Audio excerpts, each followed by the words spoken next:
Bonsoir et bienvenue à Inside News. Je suis Anna. Nous sommes le mercredi 15 octobre 2025. Nous suivons ce soir des changements politiques majeurs sur le continent, d'une prise de pouvoir militaire à Madagascar à l'escalade des tensions post-électorales au Cameroun.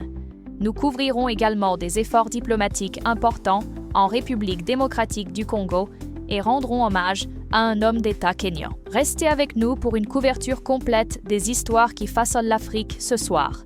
Nos principaux titres ce soir examinent les forces du changement, qu'elles soient soudaines ou progressives, qui impactent les nations à travers le continent. Nous analyserons les développements politiques et sociaux les plus marquants de la journée, des couloirs du pouvoir aux rues où les citoyens exigent d'être entendus. Nous commençons avec les développements majeurs de ce soir à Madagascar, où l'armée a pris le contrôle du pays après des semaines d'intense agitation politique.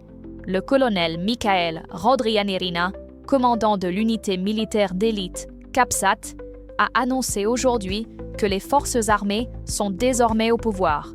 Cette annonce fait suite à la destitution du président Andry Rajoelina, qui aurait fui le pays. Dans un retournement de situation historique saisissant, cette même unité CAPSAT, qui vient de renverser Rajoelina, avait joué un rôle clé dans son accession au pouvoir lors d'un coup d'État militaire en 2009. Dans une déclaration prononcée depuis le palais présidentiel, le colonel Randrianirina a déclaré son intention d'établir un mécanisme de réforme nationale qui réponde aux aspirations du peuple malgache. Il a plus tard confirmé à l'Associated Press qu'il prend la position de président et s'attend à prêter serment dans les prochains jours. Ce changement de pouvoir spectaculaire est l'aboutissement de semaines de manifestations anti-gouvernementales de masse, menées par les jeunes. Le mouvement a commencé en raison de pénuries d'électricité et d'eau et s'est transformé en un mouvement plus large contre la pauvreté, la corruption et la hausse du coût de la vie. Cette situation marque un nouveau chapitre dans l'histoire politique mouvementée de Madagascar, qui a été ponctuée par plusieurs coups d'État depuis son indépendance en 1960. Au Kenya, la nation pleure la perte de l'une de ses figures politiques les plus influentes. L'ancien Premier ministre, Raila Odinga, est décédé à l'âge de 80 ans. Les responsables de l'hôpital Devamata, dans l'État du Kerala en Inde, ont confirmé que M. Odinga est décédé d'une crise cardiaque survenue lors d'une promenade matinale alors qu'il était en voyage à l'étranger. Odinga laisse derrière lui un héritage puissant et complexe. Candidat éternel à la présidence, son activisme a été déterminant pour éloigner le Kenya du régime de parti unique et le guider vers une démocratie multipartite. Il s'est présenté à la présidence 5 fois, le plus controversé en 2007 contre Mwai Kibaki, une élection qui a déclenché une violence ethnique généralisée. Son parcours politique a commencé dans les années 1980 avec son opposition à l'État à parti unique du président Daniel Arap Moi, ce qui lui a valu d'être détenu pendant une grande partie de cette décennie. Après avoir perdu sa dernière campagne présidentielle en 2022, Odinga a lancé une vague de manifestations de rue avant de conclure récemment un pacte politique avec son ancien rival, le président William Ruto. Les hommages affluents de tout l'échiquier politique pour un homme qui a façonné la politique kenyane pendant des décennies. Tournons-nous vers le Cameroun, où le climat politique est de plus en plus tendu suite à la récente élection présidentielle. Le gouvernement a rejeté avec force la revendication de victoire d'un candidat de l'opposition. Le ministre de l'administration territoriale, Paul Atanganji, a publié aujourd'hui une déclaration rejetant la déclaration d'Issa Chiroma Bakary. Le ministre a accusé Bakary de tenter de mettre en œuvre un plan diabolique, savamment planifié, visant à embraser le pays. La position officielle du gouvernement est claire. Seul le Conseil constitutionnel a le pouvoir de déclarer un vainqueur. Le ministre avait précédemment averti que toute annonce non autorisée des résultats serait considérée comme une haute trahison. La situation est notable car Issa Chiroma était auparavant ministre et porte-parole du gouvernement sous le président Paul Biya, avant de démissionner l'année dernière pour lancer sa propre candidature présidentielle. Biya est au pouvoir depuis 1982, ce qui fait de lui le deuxième président du pays depuis son indépendance. Notre attention se porte sur la République démocratique du Congo, où un nouvel effort diplomatique vise à faire taire les armes dans l'est du pays, ravagé par les conflits. Le gouvernement de la RDC et le groupe rebelle M23 ont convenu de créer un organe international pour superviser un cessez-le-feu. L'accord a été signé à Doha suite à une médiation du Qatar. Le groupe M23, qui, selon les Nations Unies et les puissances occidentales, reçoit le soutien du Rwanda, contrôle de vastes territoires dans l'est du pays, riches en minerais. Ce nouvel organe comprendra des représentants du gouvernement congolais, du M23 et de la Conférence internationale sur la région des Grands Lacs. Le Qatar, les États-Unis et l'Union africaine participeront en tant qu'observateurs. Cependant, cette avancée diplomatique est mise à rude épreuve. Plus tôt cette année, les rebelles ont pris les grandes villes de Goma et Bukavu, et les combats se poursuivent sur le terrain où le conflit a déjà déplacé plus de 7 millions de personnes. Le chemin vers une paix durable reste profondément incertain. Voilà pour les principaux développements de ce soir. Passons maintenant à d'autres nouvelles qui méritent votre attention. Au Kenya, la famille d'une femme tuée il y a 13 ans intensifie sa demande de justice. La famille d'Agnès Wanjiru réclame l'extradition d'un ancien soldat britannique en lien avec sa mort. Lors d'une réunion qualifiée de cruciale, la nièce de Wanjiru, Esther Njoki, a rencontré le secrétaire britannique à la Défense, John Healey. Après la rencontre, Njoki a décrit les années de silence, de frustration et de traumatisme que sa famille a endurées.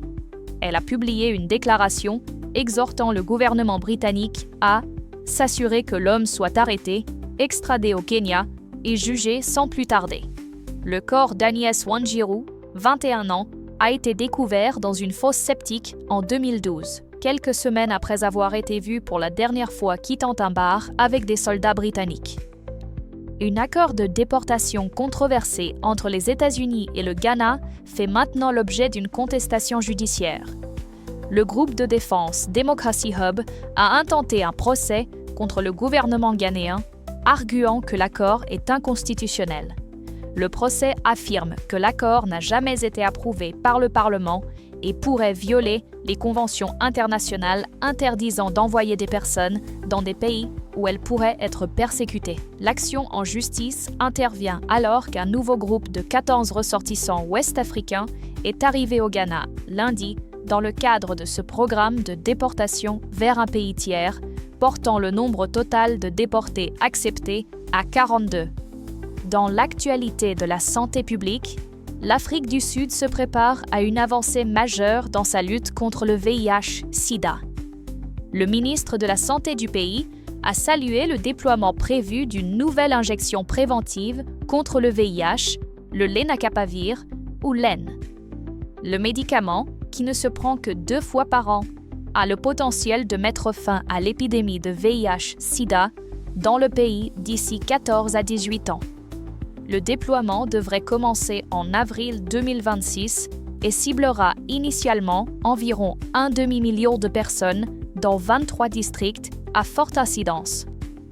Un accent particulier sera mis sur les adolescentes et les jeunes femmes, et pour cause. Sur les quelques 400 personnes encore infectées chaque jour par le VIH en Afrique du Sud, plus d'un quart appartient à ce groupe démographique.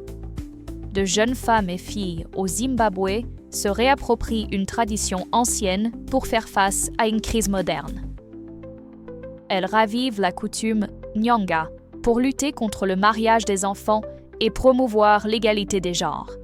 Historiquement, le Nyanga était un espace privé où les adolescentes étaient préparées au mariage.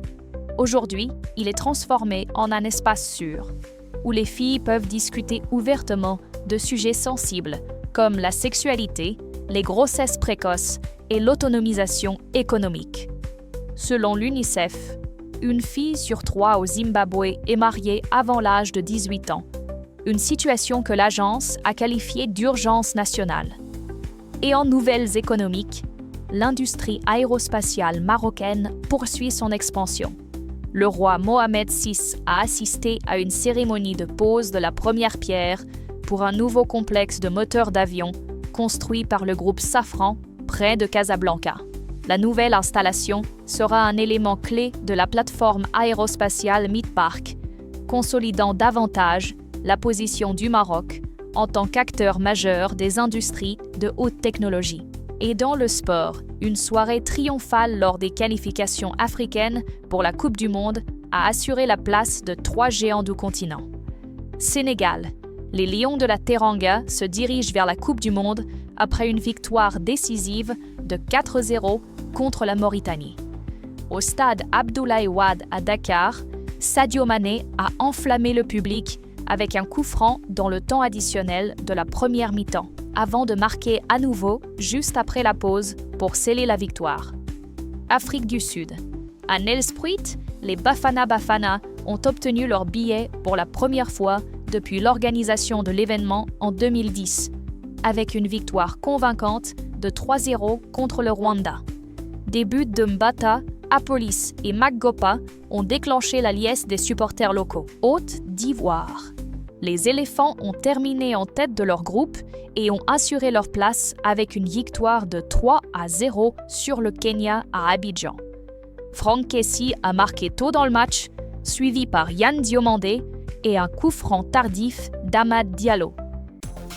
Des bouleversements politiques à la renaissance culturelle et des efforts diplomatiques aux victoires sportives, nous avons couvert l'étendue d'un continent en mouvement. Ici à Inside News, notre engagement est de vous apporter ces histoires diverses avec la profondeur et la clarté que vous méritez. Merci de nous avoir rejoints. Bon parcours à tous.